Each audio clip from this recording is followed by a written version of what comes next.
klien itu menariknya ketika Bapak cara mempresentasikan. Misalnya, Pak, saya datang ada masalah Pak, apa? Investasi waktu itu warna apa asuransi hampir nilainya sekitar 4 triliun ya. Itu saya bikin paparan Pak. Paparan di papan tulis dengan kecepatan paparan dengan pasal itu dia langsung nggak punya cerita. Jadi coba saya minta baca lupa berapa per orang sekian saya bilang. Tapi jangan Bapak tidak mampu membuat paparan tentang perkara, maka si klien tadi kurang yakin. Prinsipnya gini loh Pak, pengacara itu punya keuntungan. Keuntungannya Bapak datang orang punya masalah, suruh cerita sebanyak mungkin. Tapi Bapak catat kalau bisa direkam, karena apa? Katakanlah dibalik, loh saya tidak pernah ngomong gitu kan. Wah itu nanti bisa amburadul, apalagi kalau mau bisa saksi. Pak, saya kemarin diarahkan sama Pak pengacara bahwa nggak boleh suruh mengaku, nggak boleh ngomong begini, harus ngomong begini. Wah, Bapak yang masuk, bukan membela, tapi Bapak yang masuk pas dengar. Karena ingat yang tadi itu klien adalah musuh besar seorang advokat. Makanya ketika ketemu klien itu harus Bapak komunikasikan secara baik. Jangan sampai hal-hal yang masalah tadi menimpa Bapak ya di Pak Abbas, Arif Nasution, termasuk saya yang menarik sekali itu si Hotman Paris dengan Meriam Bellina. Dia datangi Meriam Bellina, tidak mau datangi saudara dia datangi tokoh agamanya si Meriam Bellina. Akhirnya kegambelan. Sama dengan ketika kasus di Bali, Angelin kasus pembunuhan. Hotman mampu mengungkap si Elizabeth itu dia nggak mengaku, tapi dengan teknik strategi saksi dia kalau orang tinju itu kan diangkat emosinya supaya kalau ngamuk dia gampang datang. Sama si Elizabeth ini diperlihatkan alat bantu sang istri, karena dia ini bagian dari orang perempuan yang punya libido tinggi. Diperlihatkan di hadir. Saudara Anda dalam rumah tangga dengan Mister ini tidak benar, dan Anda lebih condong sering melakukan katakanlah selingkuh, bahkan doyan dengan para rekan berondong-berondong. Terbukti ini anak itu, dia langsung marah Pak. Dia mau merah si Isabel. Setelah itu muncul kata-kata itu dia gali semua, terungkaplah kasus pembunuhan. Makanya penting sekali untuk menentukan itu. Nah, menentukan jasa honor advokat, misalnya sekarang setelah Bapak cerita, Pak, perkara saya bla bla bla bla bla. Kalau saya akan tanya ke sampean, kalau sampean mau ditanya, saya kliennya, Pak, Bapak minta jasa pengacaranya berapa? Coba jawab. Saudara saya melakukan pembunuhan, apa? Berapa ongkosnya? Bagi apa? Ongkos itu dengan 50 sebesar saya. 50 juta. 1 juta. Sampai selesai. Sampai selesai. Ya, nanti bisa bebas nggak? Kan balik lagi ke putusannya, bebas atau tidak. Kita upaya hukumnya aja atau peringanan. Oh, ternyata ya. Pak, saya telah bayar nilai 300 juta untuk menjadi PNS. Ternyata saya nggak jadi PNS. Terus saya minta tolong Bapak. Terus bagaimana? Berapa nilai ongkos yang harus saya berikan? Kalau nanti buka puasa paling 15 sampai 25 lah. Ya. Untuk puasa. Nah, untuk penanganan karena nilainya 300 juta, ya di kisaran 50 sampai 100 lah. Oh gitu ya. Jaminannya apa? Jaminannya saya akan menelusuri sampai membuat sampai yang membuat orang tersangka. Oh, sampai tersangka ya. Sampai tersangka. Dan semuanya balik nggak? Uangnya itu saya tidak menjanjikan, cuma berusaha untuk maksimal. Jadi kita mengupayakan yang terbaik kepada klien. Oh gitu. Ya. Saya beli rumah, setelah rumah saya bayar ternyata rumah lelang itu bermasalah.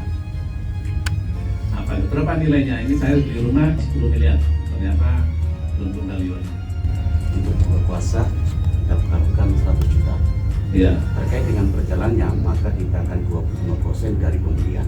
Iya. Dan kita mengusahakan tanah itu kembali terhadap si klien.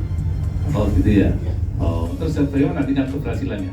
Tingkat keberhasilannya kita jamin dengan 75%. 75%. Kalau nggak berhasil, Kalau itu berhasil kita hanya butuh pacaran aja.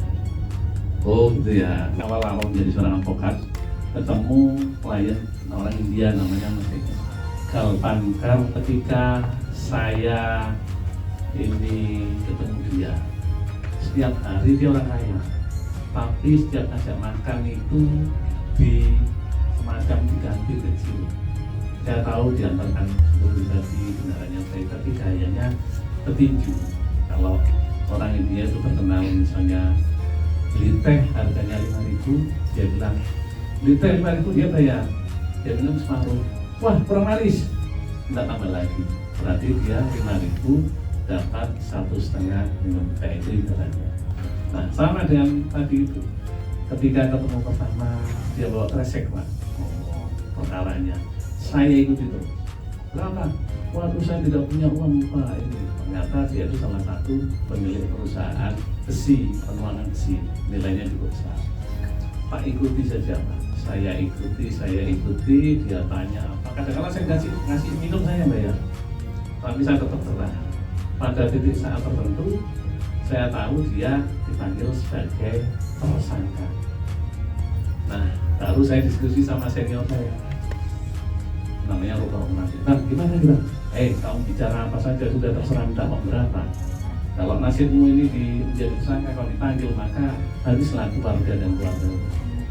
Itu yang pertama. Yang kedua, ketika menerima surat kuasa dan ketemu klien, ditanya tentang angka, Bapak jangan langsung berkata ngomong kuasa 50, kuasa 100 jangan. Bapak nanti kelihatan enggak profesional. Pak, bagi saya, Bapak menawari ke saya, minta berapa gampang itu Pak. Yang penting target saya, ingat Pak, marketingnya begitu. Target saya perkaranya dapat selesai. Karena kalau Bapak nggak selesai, saya punya beban sama Bapak. Atau bagaimana? Berapa jam?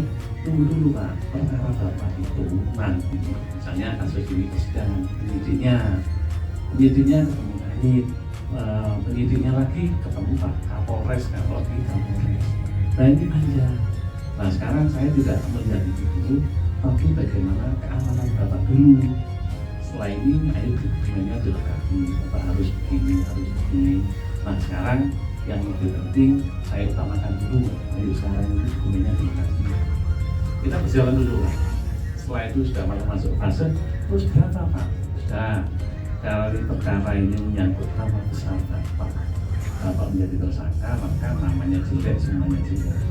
Saya lakukan pekerjaan, sama disebutkan rencana penanganan perkara itu. Loh, banyak sekali ya. Terus sekarang gini, tak kembalikan Bapak, tim saya banyak ini kayak gini, Bapak berani berapa?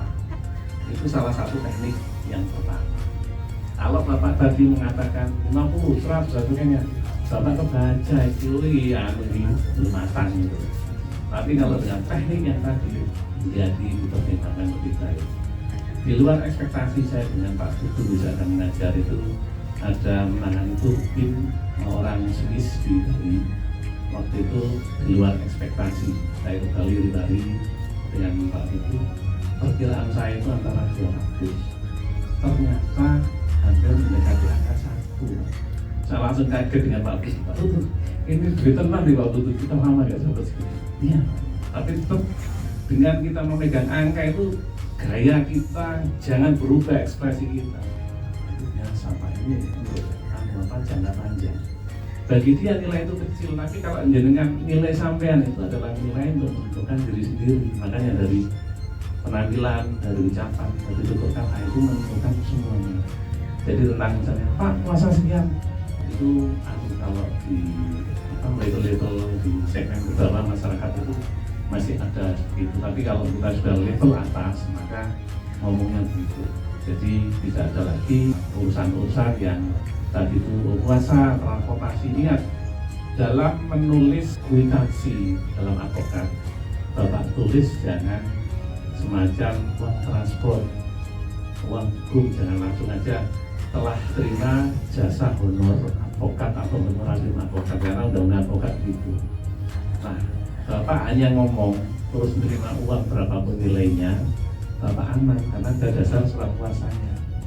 Terus setelah Bapak terima uang, Bapak konsultasi atau Bapak datangi polisi atau apa, jangan lupa Bapak harus berkirim surat ke klien dengan membuat, kalau di kepolisian itu ada SP2B ya, surat pemberitahuan hasil penyidikan ya. Bapak juga harus membuat surat laporan penanganan perkara kepada klien A Bapak Bambang di Surabaya.